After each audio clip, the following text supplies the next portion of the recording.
प्यारे बच्चों, आज की इस क्लास में हम एक्सरसाइज 1.4 से प्रमेय नंबर 1.7 यानी कि थ्योरम नंबर 1.7 को डिस्कस करेंगे। तो चलिए देखते हैं।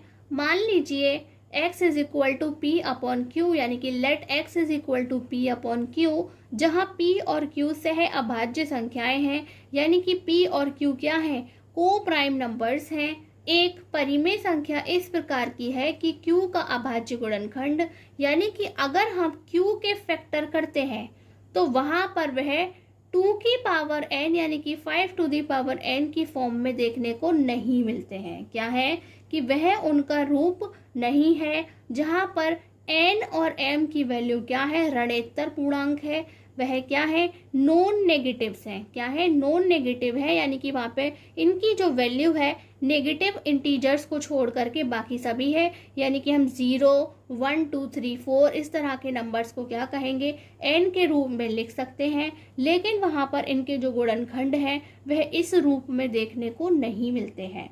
ठीक, तब x का दशमलव प्रसार अशांत आवर्ती होता है।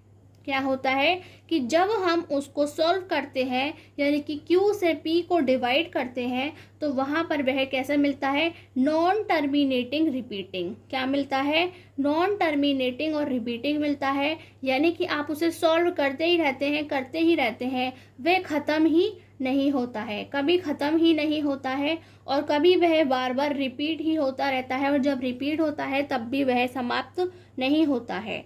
यह आपको दिखाना है। यदि प्यारे बच्चों आपने अभी तक थ्योरम नंबर 1.5 और 1.6 नहीं पढ़ी है तो आज ही आप उसे पढ़ें, क्योंकि तब यह आपको और भी ज़्यादा अच्छे से समझ में आएगी। तो चलिए प्यारे बच्चों देखते हैं वह क्या कह रहा है कि x एक नंबर है और हम उसे p अपॉन क्यू की फॉर्म में लिख सकते हैं, यानी कि वह परिमेय है, रैशनल है, और जहाँ पे q की जो वैल्यू है, यानी कि जब हम उसके फैक्टर करते हैं तो वह क्या है कि 2 की पावर n इंटू m की पावर n की फॉर्म में देखने को नहीं मिलते हैं। क्या मिलते हैं, जब हम फैक्टर करते हैं तो इस फॉर्म में देखने को नहीं मिलते हैं, यानी कि ना तो वह 2 से डिवाइड होते हैं, ना वह 5 से डिवाइड होते हैं, और ना ही वह 2 और 5 दोनों से डिवाइड होते हैं।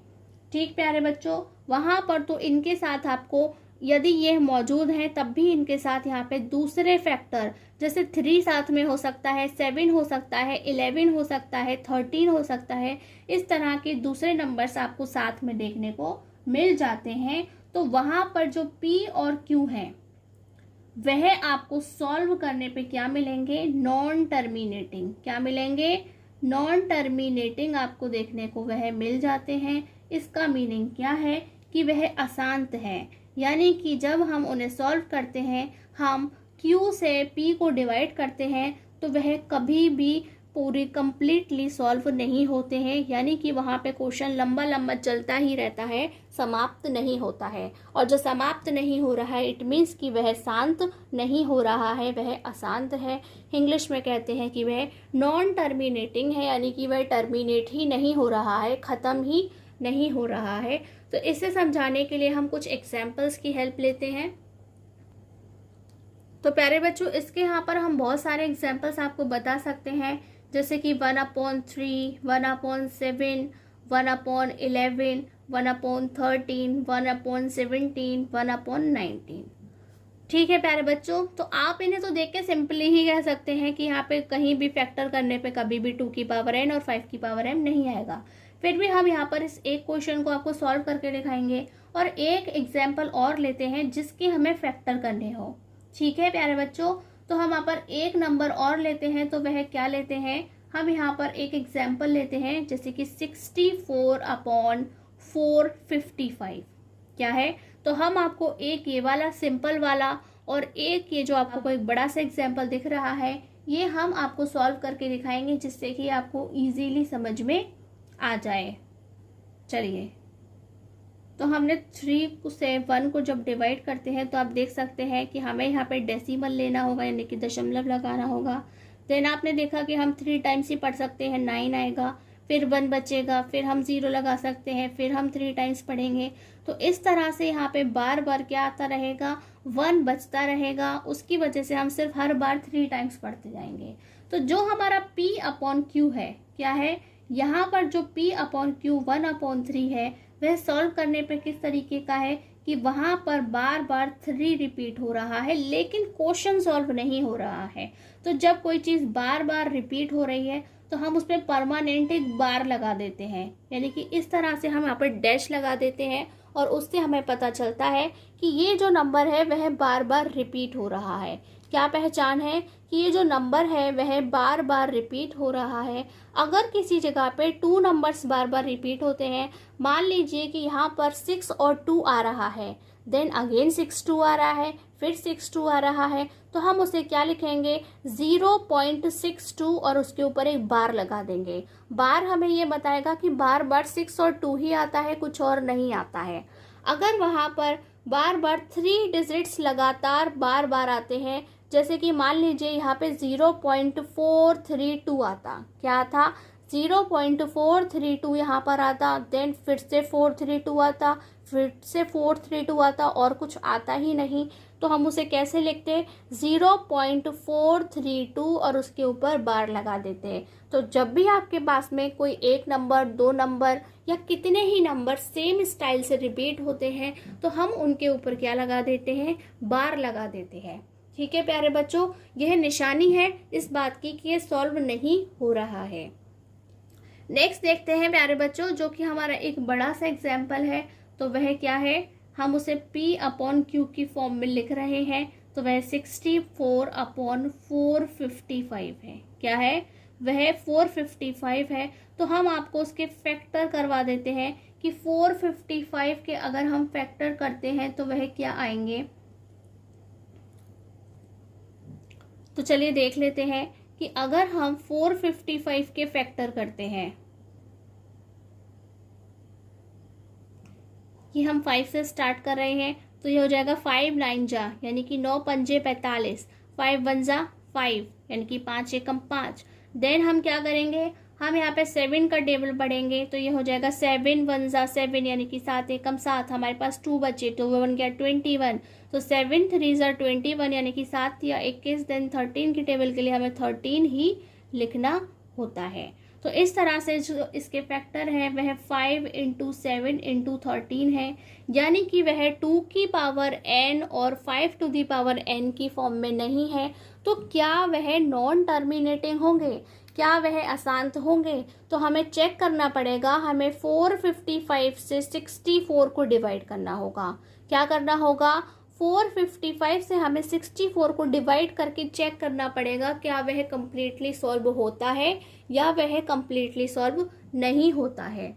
तो चलिए हम स्टार्ट करते हैं। तो हम यहाँ पर इस तरह से इसे लिख लेते हैं 640। तो प्यारे बच्चों, हम आपको एक बात बता देते हैं कि आपको ये काफ़ी देखने में मैसी लग रहा होगा। आपको लग रहा होगा मैडम सारी चीज़ें एक साथ इतनी छोटी सी जगह में कर रही हैं। तो प्यारे बच्चों, आप इसे अपने हिसाब से कॉपी पर लिखें, लंबा लंबा लिखें जैसे आप इसे सॉल्व करना चाहते हैं।